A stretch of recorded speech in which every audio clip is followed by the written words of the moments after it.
9 बज गई अभी ले बउआ ना आयल विदा ना कलई सका ए आई ना त जाई कहां तनी कतो सुंदर भेटा गल बिया ओइसे बउआ के बिया दूर हो गए आवते होई रास्ता में बा ए दीदी जी एगो त बउआ है सामान त भरे पूर देले होतै सामान भरपूर देले ते पंफन घर में त गेले तबे त भरपूर सामान देते ए दीदी सुबह कहाँ से ले बारे बड़ा अच्छा लागत हो जीजा जी ने खरीद ले बारा अच्छा वही सब जीजा जी के साथ पर छाव में चमक चमक कर नाचत रहले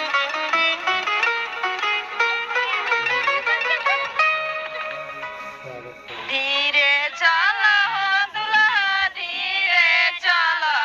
राजा दशरथ के बेटा धीरे चला राजा दशरथ के बेटा धीरे चला हड़बड़े चला मायरे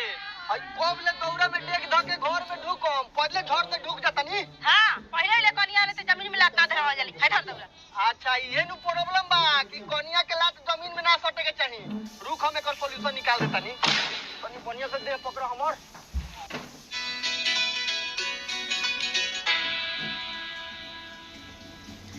Hi there folks, well welcome back to my channel and for this video. जय बजरंगबली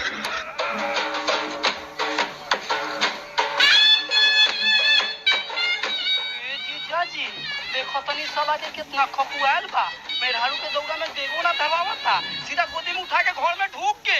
हां साले साहेब तोहर ऐसन मेहरारू मिले रही तू तो तू ये काम करता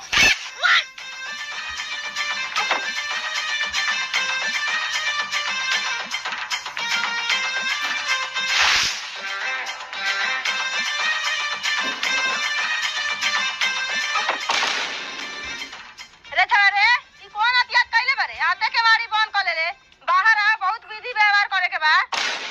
ए कायला हाला करत रे रात भर मेहरारू जागर लखा फिर आज हम रात भर ओकरा के जगाए तनी आराम करे दही हां आराम करे दही अब विधि व्यवहार ना होतई अच्छा विधि व्यवहार करे के बाद में ना होतई ना अभी होतई तू बाहर निकल अच्छा ठीक बा हम निकल जातनी जो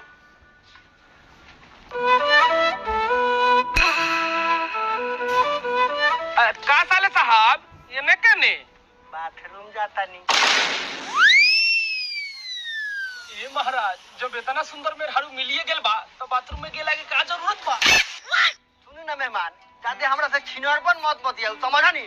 माने हुआ से सब रही लोग बिदागरी कत लखत आदमी आल बा मोर बजा नहीं करे तो हबौ ना जाओ का ये साला बियाह भेलो तो सब बौरा गेल बारे कारे दूल्हा बन के होगे जाइबे कम से कम टोपिया मालवा ता निकाल दे ओकरा बाद आराम से होगी ये हां ई बात तो ठीक होले इधर ए एनर्जी बचा के रखी है 8 घंटा के बात बा साले जब लबर लबर मत बोला तो मारम गुहारे बाल्टी से साले छिटा जीबो भगवा के दूरा पर से बचपन के दोस्त बा जाना तनी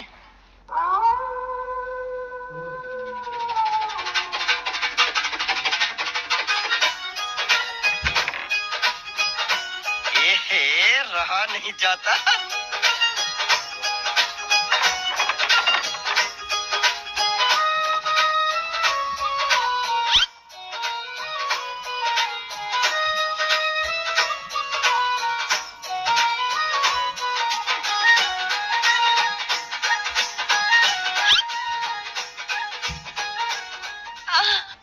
एगो बात कही हम कबो सोचले ना रही कि हमर मेहरारू इतना सुंदर मिली लेकिन हम सोच रहे कि हमार मामी एकदम सुंदर मिली ए ससुरा तू हे रूम में का करत रे हम काम करता नहीं रोज ये रूम में सुतले त ये रूम में सुतब बहु रोज के बात अलग रहलक ह अब हमर बियाह हो गेल त हम आ तोहर मामी ई रूम में सुतम काहे हम नहीं के सुत सकत हम बीच में सुत जाम मम्मी के जोरे ना ना एगा नानू करे के तू जा नाना के साथे सुत रहिया हमरा के आ मामी के सुते द काहे कि हमर तोहर मामी के आज सोहाग रात बा हम तोरा मामी से प्यार नु करिले तो हमो प्यार करी ले हई जा का हाथ पर मामी आई लव यू रे ससुरा तू कब से अपना मामी से प्यार करे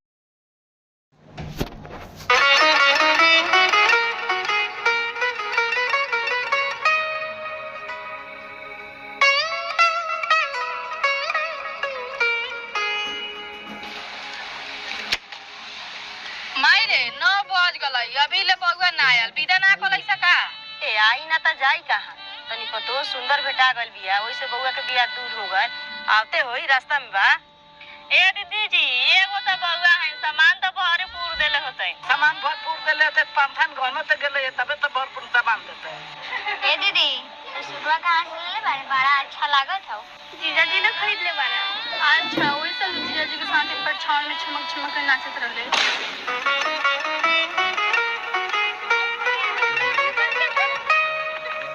धीरे चला दुल्हा धीरे चला राजा दशरथ के बेटा धीरे चला राजा दशरथ के बेटा धीरे चला हड़बड़े चला मारे आई कोबले दौरा में टेक ध के घर में ढुकम पहले झड़ से ढुक जातनी हाँ पहले ले कनिया ने जमीन में लात ना धरवा जली है धर दौरा अच्छा ये नु प्रॉब्लम बा कि कनिया के लात जमीन में ना सटे के चाहिए रुक हम एकर सॉल्यूशन निकाल देतानी तनी बढ़िया से देह पकड़ हमर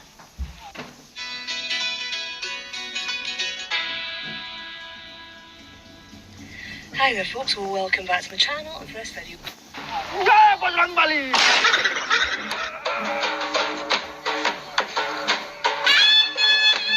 ए जीजा जी देखो तनी साला के कितना खपुआल बा मेहरारू के दौरा में देगो ना धरवावता सीधा गोदी में उठा के घर में ढूक के हां साले साहेब तोहर ऐसन मेहरारू मिले रही तो तू ये काम करता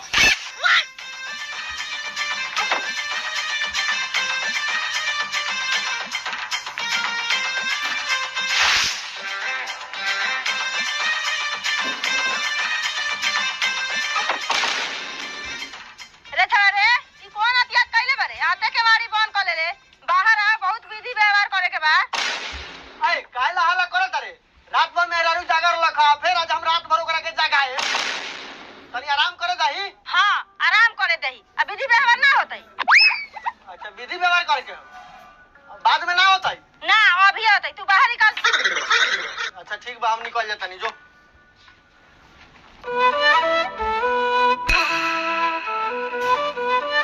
का साले साहब ये ने कने बाथरूम जातानी ए महाराज जब इतना सुंदर मेहरारू मिलिए गेल बा तो बाथरूम में गेला के का जरूरत बा सुनी ना मेहमान जादे हमरा से छिनरपन मत बतियाऊ समझनी माने हुआ से सबे रही लोग बिदागरी कत लखत आदमी आल बा मोर बता नहीं करे तो हगौ ना जाका ए साला बियाह भेलो तो सब बौरा गेल बारे कारे दुल्हा बन के होगे जाइबे कम से कम टोपिया मालवा ता निकाल दे ओकर बाद आराम से होगी ये हां ई बात तो ठीक होले इधर ए एनर्जी बचा के रखी है 8 घंटा के बाद बा साले जादे लबर लबर मत बोला तो मारम गुहारे बाल्टी से साले छिटा जीबो भगवा के दूरा पर से बचपन के दोस्त बा जाना तनी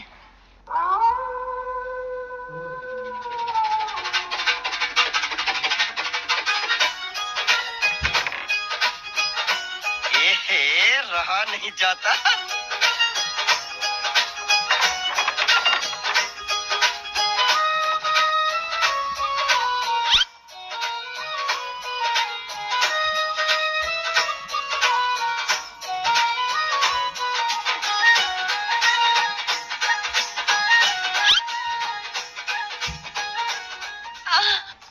एगो बात कही हम कबो सोचले ना रही कि हमर मेहरारू इतना सुंदर मिली लेकिन हम सच रहे कि हमार मामी एकदम सुंदर मिली ए ससुरा तू हे रूम में का करत रे हम का करता है रोज ये रूम में सुतले त ये रूम में सुतब बहु रोज के बात अलग रहलक ह अब हमर बियाह हो गेल त हम आ तोहर मामी ई रूम में सुतम काहे हम नहीं के सुत सकत हम बीच में सुत जाम मामी के जोरे ना ना एगा नानू करे के तू जा नाना के साथे सुत रहिया हमरा के आ मामी के सुते द काहे कि हमर और तोहर मामी के आज सुहाग रात बा हम तोरा मामी से प्यार नु करिले त हमो प्यार करी ले हई देख हाथ पर मामी आई लव यू रे ससुरा तू कब से अपना मामी से प्यार करे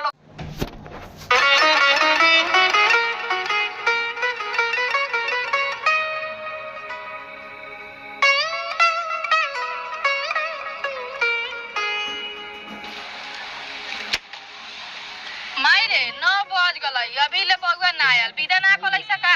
ए आई ना त जाई कहाँ तनी पतो सुंदर भेटा गल बिया ओइसे बउआ के बियाह दूर हो गल आवते होई रास्ता में बा ए दीदी जी एगो त बउआ है सामान त भरे पूर देले होतै सामान भरपूर देले ते पांथन घर में तो गेले तबे तो भरपूर सामान देते ए दीदी सूटवा कहाँ से ले ले बारे बड़ा अच्छा लागत हौ जीजा जी ने खरीद ले बारे अच्छा वही सब जीजा जी के साथ पर छाव में चमक चमक के नाचत रहले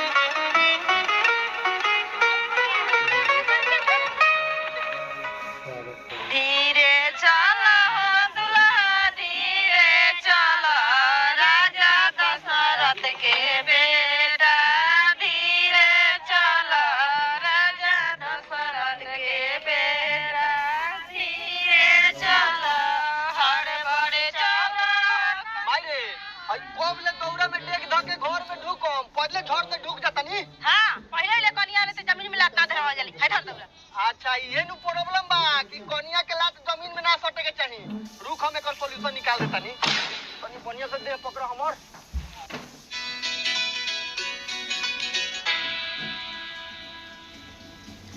Hi there folks, well welcome back to my channel and for this video जय बजरंगबली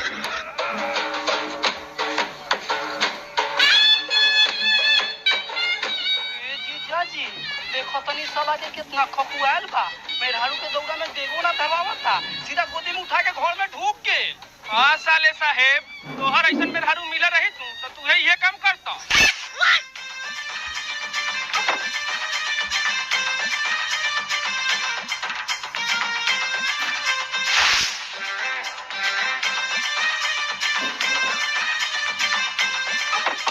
रे छा रे ई कौन हथियार कैले बारे आते के वाड़ी बंद कर ले रे बाहर आ बहुत विधि व्यवहार करे के बा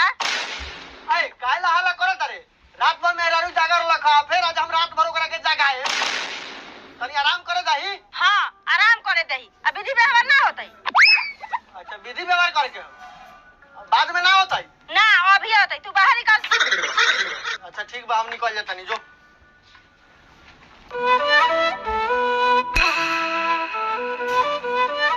का साले साहब ये ने कने बाथरूम जातानी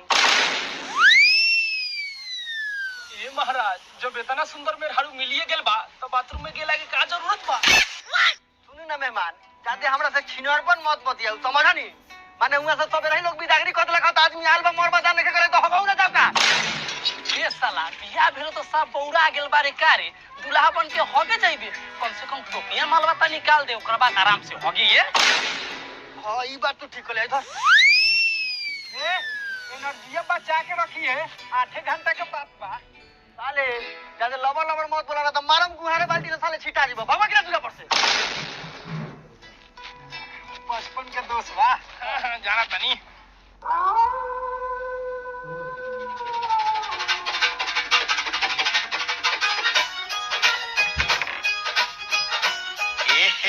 रहा नहीं जाता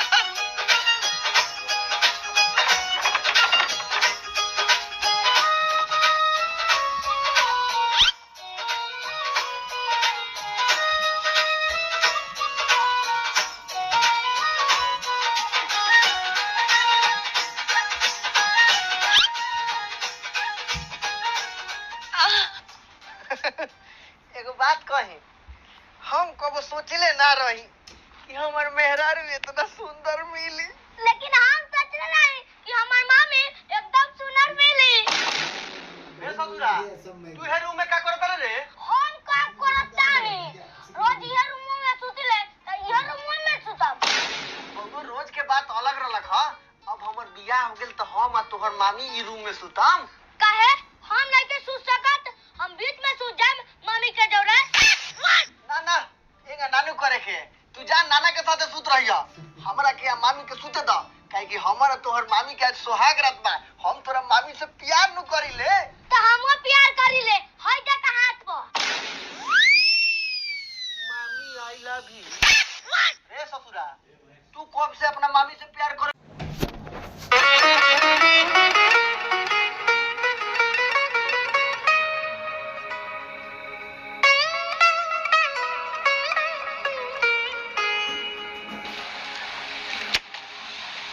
माई गलई अभी ले बउआ ना आयल विदा ना कलई सका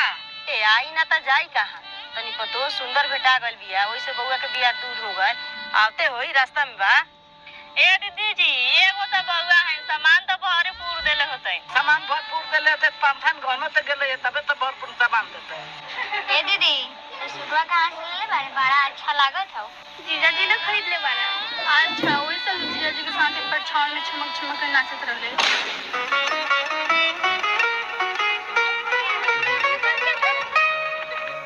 धीरे चला दुल्हा धीरे चला राजा दशरथ के बेटा धीरे चला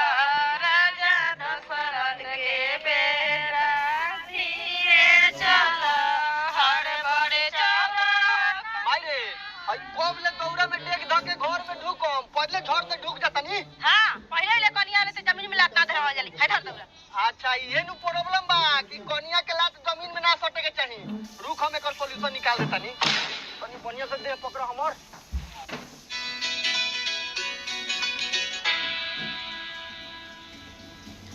Hi there folks, well welcome back to my channel and for this video.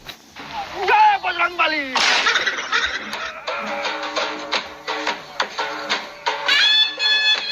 ए जीजा जी देखो तनी साला के कितना खपुआल बा मेहरारू के दौरा में देगो ना धरवावता सीधा गोदी में उठा के घर में ढूक के साले साहेब तोहर ऐसन मेहरारू मिला रही तो तू ये काम करता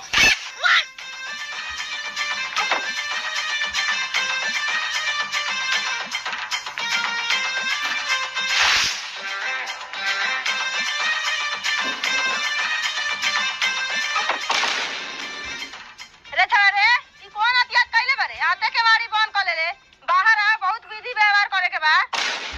ए काला हाला करत रे रात भर मेहरारू जागर रखा फिर आज हम रात भर ओकरा के जगाए तनी आराम करे दही हाँ आराम करे दही अब विधि व्यवहार ना होतई अच्छा विधि व्यवहार करे के बाद में ना होता ना अभी होतई तू बाहर निकल अच्छा ठीक बा हम निकल जातानी जो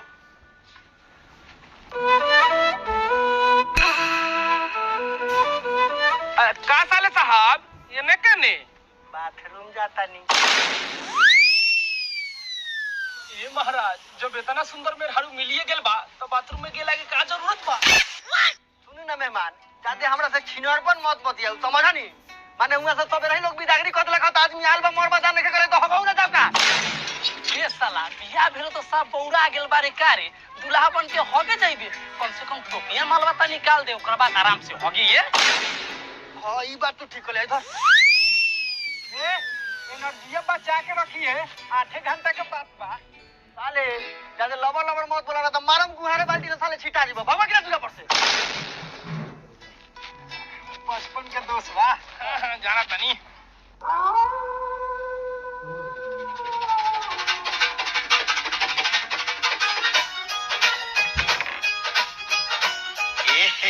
रहा नहीं जाता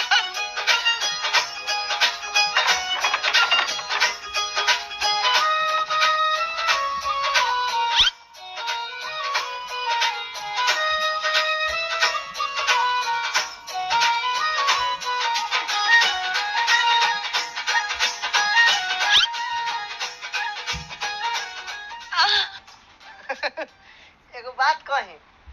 हम कबो सोचले ना रही कि हमर मेहरारू इतना सुंदर मिली लेकिन हम सच रहे कि हमार मामी एकदम सुंदर मिली ए ससुरा तू हे रूम में का करत रे हम का करता है रोज ये रूम में सुतले त ये रूम में सुतब बहु रोज के बात अलग रहलक ह अब हमर बियाह हो गेल त हम आ तोहर मामी ई रूम में सुतम काहे हम नहीं के सुत सकत हम बीच में सुत जाम मामी के जोरे ना ना एगा नानू करे के तू जा नाना के साथे सुत रहिया हमरा के आ मामी के सुते द काहे कि हमर और तोहर मामी के आज सुहाग रात बा हम तोरा मामी से प्यार नु करिले त हमो प्यार करी ले हई देख हाथ पर मामी आई लव यू रे ससुरा तू कब से अपना मामी से प्यार करे लग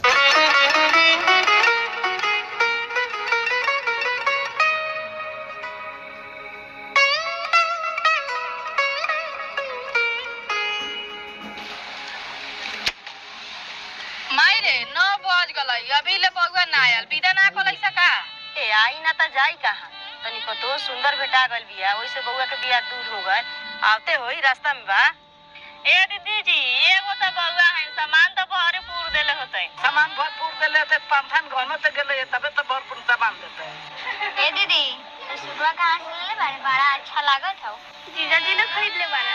अच्छा वही सब जीजा जी के साथ परछावन में चमक चमक कर नाचत रहले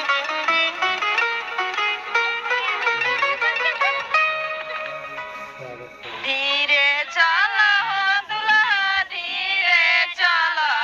राजा दशरथ के बेटा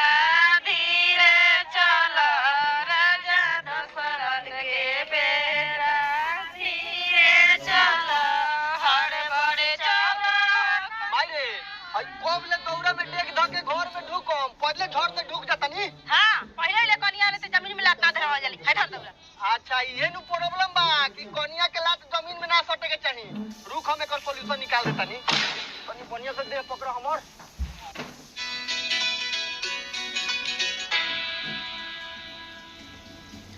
Hi there folks, well welcome back to my channel and for this video जय बजरंगबली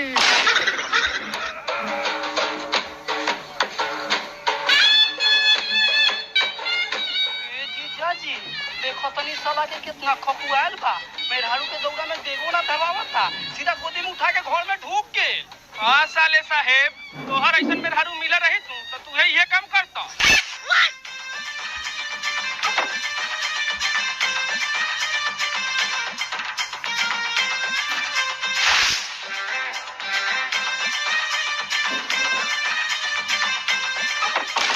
रे थारे ई कौन हथियार कइले बारे आते के वारी बंद कर ले रे बाहर आ बहुत विधि व्यवहार करे के बा ए कायला हाला करत रे रात भर मेहरारू जागर लखा फिर आज हम रात भर ओकरा के जगाए तनी आराम करे जाही हां आराम करे दही अब विधि व्यवहार ना होतई अच्छा विधि व्यवहार करके बाद में ना होता ना अभी होतई तू बाहर निकल अच्छा ठीक बा हम निकल जातानी जो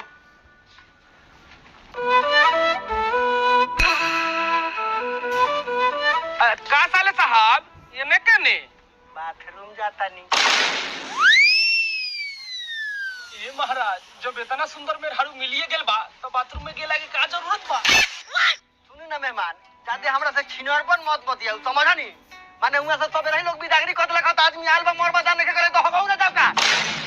ये साला बियाह भेलो तो सब बौरा गेल बारे कारे दुल्हा बन के होगे जाइबे कम से कम टोपिया मालवा निकाल दे ओकरा बाद आराम से होगी ये हां ई बात तो ठीक कहले इधर ए एनर्जी बचा के रखी है 8 घंटा के बात बा साले जाते लबर लबर मत बोला त मारम गुहारे बाल्टी से साले छिटा जीबो बाबा के तुला पर से बचपन के दोस्त बा जाना तनी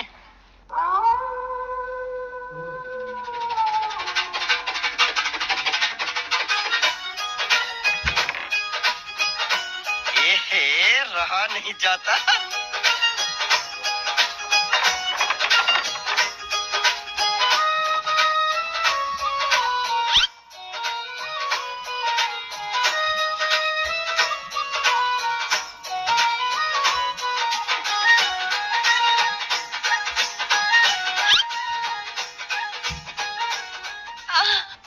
एगो बात कही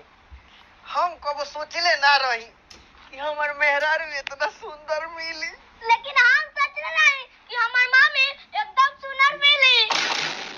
ए ससुरा तू हे रूम में का करत रे हम का करतानी रोज ये रूम में सुतिले त ये रूम में सुतब बहु रोज के बात अलग रहलक ह अब हमर बियाह हो गेल त हम आ तोहर मामी ई रूम में सुताम काहे हम नहीं के सुत सकत हम बीच में सुत जाम मामी के जोरे ना ना एगा नानू करे के तू जा नाना के साथे सुत रहिया हमरा के मामी के सुते द काहे कि हमर तोहर मामी के आज सोहाग रात बा हम तोरा मामी से प्यार नु करी ले त हमो प्यार करी ले हई जा त हाथ पर मामी आई लव यू रे ससुरा तू कब से अपना मामी से प्यार करे लग द काहे कि हमर तोहर मामी के आज सोहाग रात बा हम तोरा मामी से प्यार नु करी ले